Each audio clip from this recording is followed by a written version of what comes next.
Good morning, friends. So I'm at the school again, and I just happened to see this gentleman, and he looked familiar to me, and it's because I saw him at the event the other day, and he was explaining to me that he's with the Union of Journalists, right, in Yes. Bulgaria, and they are part of the ideas and behind this. Can you tell us a little bit more? Tell me about that. Hello everyone, I'm Martin Georgiev, I'm from Bulgaria. I'm a journalist, 25 years experience in the many medias. Now I'm working from National Nova Television. I'm a chairman of the Union of Bulgarian Journalists in Veliko Tarnovo and a member of the Union of Bulgarian Journalists Nationals. Okay. We created this place and this art installation. So this is a new art installation. Yes, this is the new, this is our idea. Yes. It was a Art fantastic performance, idea. yes. Oh my gosh, they did such a great job with this Yes, reenactment. this is the assignment, the journalist desk.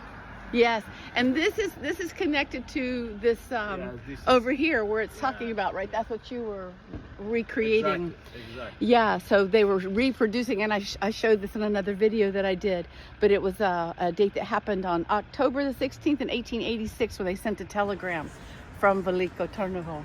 Yeah, it was a really fantastic idea. Oh, I thank you love very the much. event. And join here, pin, Google, share, check this place. Yeah. Do all that stuff. Yeah, Okay. and he's actually here to make sure he has the pin in the right place on the Facebook so people find the right spot. Dobre. Thank you so much. For nothing. Ajde, ciao. Ciao.